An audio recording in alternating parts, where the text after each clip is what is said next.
Hello दोस्तों। तो आज मैं आपको पढ़ाने जा रहा हूँ मैक्सवेल इक्वेशन, जो कि थर्मोडायनेमिक्स का बहुत ही इम्पोर्टेंट और महत्वपूर्ण टॉपिक है, जो कि मैक्सिमम कॉम्पिटिटिव एग्ज़ाम और अपने कॉलेज के एग्ज़ाम्स में पूछा जाता है। तो बच्चों को बहुत ज़्यादा इसको याद करने में बहुत ज़्यादा दिक्कत होती है। तो आज मैं आपको वही सिखाने जा रहा हूँ कि सबसे आसान तरीके से कैसे हम मैक्सवेल इक्वेशंस को याद करें। तो सबसे पहले इसमें क्या है, मैक्सवेल इक्वेशन हमारे पास 4 पैरामीटर्स है, अल्फ़ाबेट है कह सकते हैं, जिसमें पी पहला क्या है, पी एस भी टी। तो हमें याद करने का तरीका कैसे याद करना है, कि हमें कैसे याद करना है, चीज़ों को कैसे लिखना है। तो सबसे पहले क्या करेंगे, अल्फ़ाबेट में जब हम ए बी सी डी पढ़ते हैं तो सबसे पहले पी आता है, उसके बाद एस आता है, फिर टी आता है, उसके बाद बी आता है। तो सबसे पहले हम अल्फ़ाबेट के हिसाब से याद रखेंगे। सबसे पहले क्या है, पी एस भी टी। हालांकि यहाँ पर भी की जगह टी आना चाहिए, पर हम यहाँ पर भी की जगह हम याद कर लेंगे कि पी और एस को, जैसे अल्फ़ाबेट हम पढ़ते हैं पी और एस के बाद, तो भी लिखेंगे, उसके बाद लास्ट में टी लिख देंगे। ठीक है, अल्फ़ाबेटिकल ऐसे पढ़ते रहेंगे, पी एस भी टी, तो याद हो जाएगा। बस याद रखेंगे 2 अल्फ़ाबेट से शुरुआत होगा, पी एस, फिर उसके बाद एक को बस चेंज कर देना, जैसे टी, उसके बाद टी आएगा, पर हम टी नहीं रखेंगे, भी को रख देंगे, उसके बाद लास्ट में टी रखेंगे। ठीक है, तो सबसे पहला इक्वेशन हम कैसे लिखेंगे। तो सबसे पहले क्या है कि हम पी को स्टार्ट करेंगे, कैसे चलना, एंटी क्लॉकवाइज चलना स्टार्ट करेंगे। 3-3 वर्ड का पेयर बनाएंगे, 3-3 अल्फ़ाबेट्स का पेयर बनाएंगे। तो पी से स्टार्ट किया, बी पे ख़त्म किया। तो सबसे पहले क्या आएगा, जहाँ से स्टार्ट किया है पी से, डेल्टा पी ऊपर लिख दो। ठीक है, फिर दूसरा का वर्ड क्या है, डेल्टा एस, फिर कहाँ पे स्टॉप हुआ, बी पे, तो ये कांस्टेंट के तरह काम करेगा। ठीक है, अब दूसरा का जब रिलेशन लिखना होगा तो यहाँ पे स्टार्ट हुआ, पी से स्टार्ट किए हैं, बी पे स्टॉप किए हैं, तो भी को छोड़ेंगे, एक वर्ड आगे चलेंगे। तो एक वर्ड क्या है, टी है। अब टी से स्टार्ट करेंगे, अब टी से स्टार्ट करेंगे, किधर जाएंगे, एंटी क्लॉकवाइज या क्लॉकवाइज। तो हम किधर जाएंगे, रिवर्स डायरेक्शन में जाएंगे। जो पहला स्टेप चले थे उसी के रिवर्स डायरेक्शन में जाएंगे। तो ये पहला स्टेप ऐसे चला गया था एंटी क्लॉकवाइज, दूसरे का स्टेप कैसे चलेंगे, इसके रिवर्स डायरेक्शन में, करने मतलब क्लॉकवाइज चलेंगे। ठीक है, तो ऐसे जाएंगे। तो यहाँ से हम स्टार्ट किए हैं डेल्टा टी से, बटा में डेल्टा भी।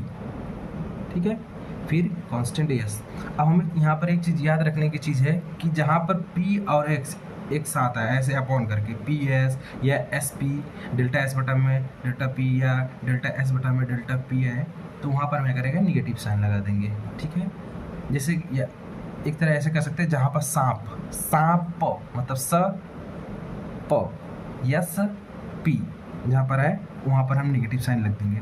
ये हो गया पहला इक्वेशन। दूसरा का इक्वेशन कैसे लिखेंगे, दूसरा का इक्वेशन सेम ऐसे ही लिखेंगे, बस इसको पहले पी एस भी टी। ठीक है, तो अब पी से स्टार्ट किए थे, अब दूसरा कहाँ से स्टार्ट करेंगे, एस से, किधर जाएंगे, एंटी क्लॉकवाइज। पहला स्टेप एंटी क्लॉकवाइज जाना है। ठीक है, तो डेल्टा एस बटा में डेल्टा भी एट कॉन्स्टेंट टेम्परेचर टी। अब जब दूसरा लिखना क्या करना होगा, मैंने बताया था कि एंटी क्लॉकवाइज चला, तो अब क्या करेंगे, एक वर्ड छोड़ेंगे, पी पे आएंगे, किधर चलेंगे, इसके रिवर्स डायरेक्शन में, तीन अल्फ़ाबेट एक साथ लेकर ऐसे। तो इक्वल टू डेल्टा पी बटा में डेल्टा टी एट कांस्टेंट भी। ठीक है, ये हो गया हमारा दूसरा इक्वेशन। अब तीसरा इक्वेशन बनाते हैं, सेम चीज़ लिखना है हमको, पी एस भी टी। अब हमने पहला स्टेप पी से स्टार्ट किया, दूसरा एस से स्टार्ट किया, तीसरा कहाँ से करेंगे, बी से, किधर जाएंगे, एंटी क्लॉकवाइज ही जाएंगे पहला स्टेप, तो ऐसे चले जाएंगे।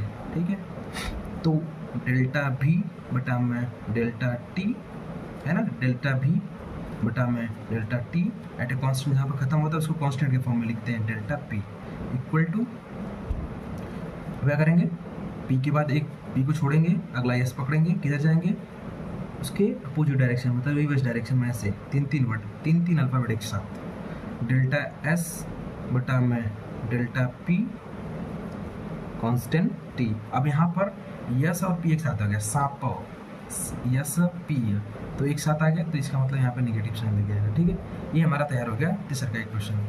अब लास्ट इक्वेशन सेम लिखेंगे, पी एस भी टी।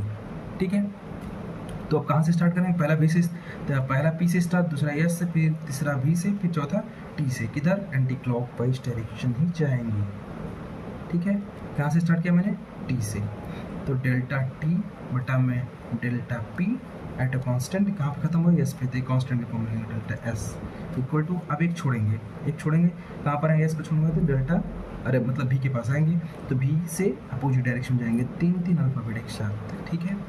तो डेल्टा भी बटा में delta S at a constant, कहाँ पे स्टॉप हुआ है, पी पर। तो ये हमारा हो गया मैक्सवेल का चार इक्वेशन। यदि आपको ये वीडियो अच्छी लगे या आपकी एग्ज़ाम्स के लिए ये बहुत ही इंपॉर्टेंट अच्छी लगे तो कृपया इसे लाइक एंड सब्सक्राइब करिए।